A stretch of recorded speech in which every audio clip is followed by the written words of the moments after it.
Hey, Brooklyn. Good morning. Rob Cesternino and Taran Armstrong here to talk with you. How you doing? Gosh, I am very, very excited, but also sad to be talking to you, Rob and Taryn. Big fan of both of yours. So wish I wasn't talking to you, but hey, Thank you so here we much. are. Wish this was a deeper dive that we had with you today, but we got to jump into it. So, Brooklyn, can you tell us from your perspective? Things look like they were going so well, and as somebody who had you in the draft, I was feeling it too. But where do you feel like it all went wrong? Oh my gosh, when boys get in charge, things go wrong. So Has that Quinn, happened before? yeah, all the time. God. Hmm.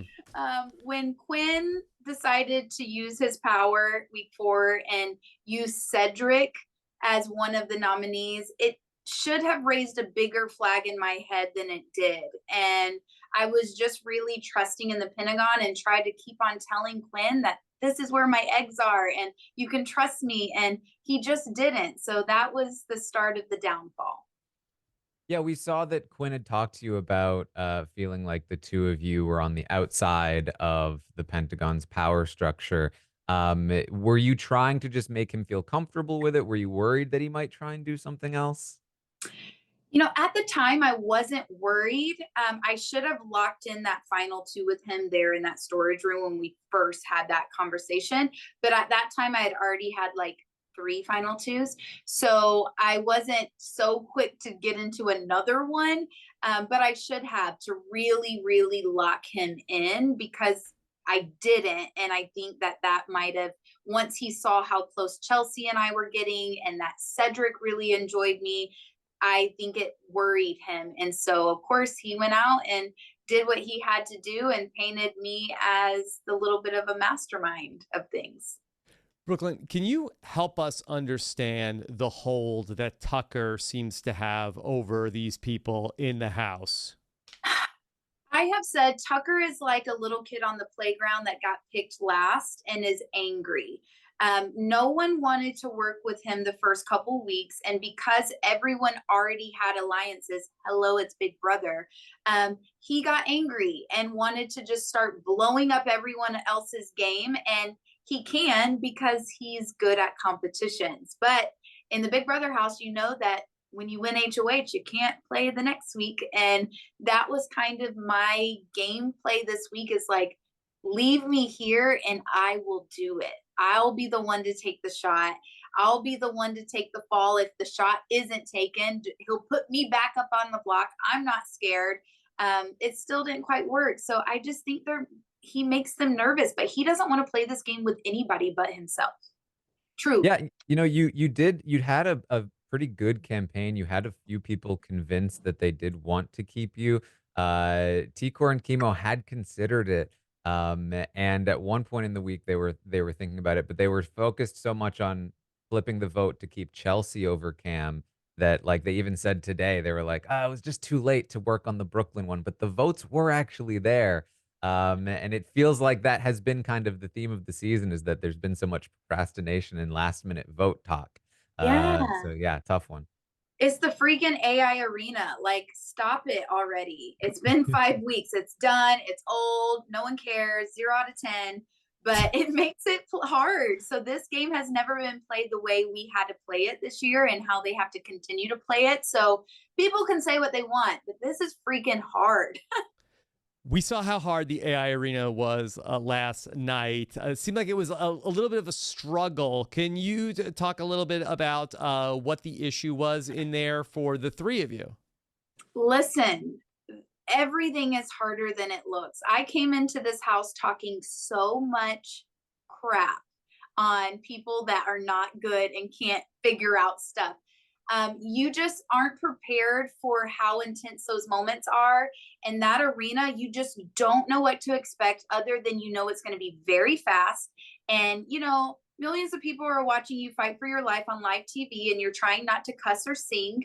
And words are scrambled and the game doesn't make sense. And you're just, I did my best. I did my You were best. right there. So close with a unicorn in the four.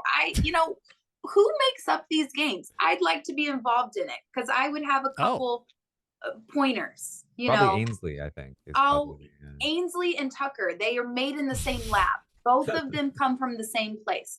Them two and hamsters, all three of them AI generated. Interesting. Okay.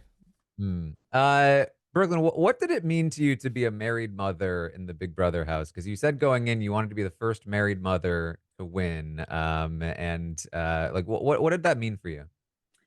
It was my why coming in here. I wanted to show women that are younger, older, my age, with a lot of kids, that your dreams don't die when you have babies. You can have your dreams and your babies too, and that nothing's impossible. As a mother, we sit in front of our children almost daily and say, you can be anything you want, and the world is your oyster. But a lot of us don't believe it for ourselves. So I wanted to be the person that showed them that, hey, you can be sassy, classy, and a little badassy and be a mom all at the same time and play a fun game and not take yourself too serious. And when opportunity knocks, you should always say yes.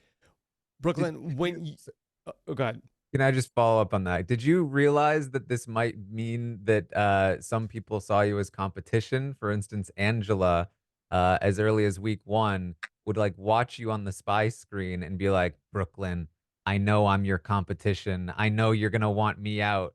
Uh, Yeah, I didn't realize that we were being frenemies. I also detest her in the house, not outside the house. I think she's toxic. And the Angela that you saw week 1 is exactly who Angela truly is. She can blame it on lack of sleep all she wants, but she's manipulative, and she is using her, I'm just an old woman, to benefit her. And she's a floater. Let's just say it. I know she's won 2 HOHs, so blah, blah, blah, but they were pure luck. And she targeted me in the second one that she won because she knew I would beat her. Was there any extra satisfaction that came from eating Angela's charcuterie board? Oh, I could eat it again if I could. It was delicious. Never let a good meat and cheese go to waste. It's not my fault she was a have not. I personally was a never not. I didn't even taste swap once. I refused. I said, when and if I have to, that will be the first time that I taste all of your concoctions. So I'm not sorry. I hope that she's a have not again and someone else makes another charcuterie tray. I did want to ask also about MJ and Leah because it felt like you and Chelsea, we were talking about like the two of you were in this great position. And part of that was that you seemed to have the loyalty of MJ and Leah, who nobody else seemed to be bothering to like pick up as pieces on the Mm-hmm. board. Mm-hmm. But the week that Cedric was on the block, something went wrong and they end up not voting with you. What do you think happened there?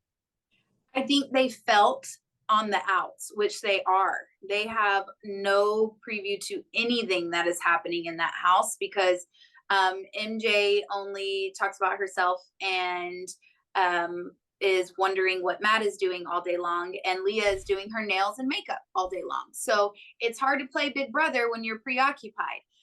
Love them to death, and I did want to keep them close because I knew they had nothing else. But it's hard when the people you really enjoy are in power and you're able to chat game, and you just start naturally gravitating to people. And Chelsea was truly my best friend in the house, and we just got each other and we enjoyed being sassy with each other.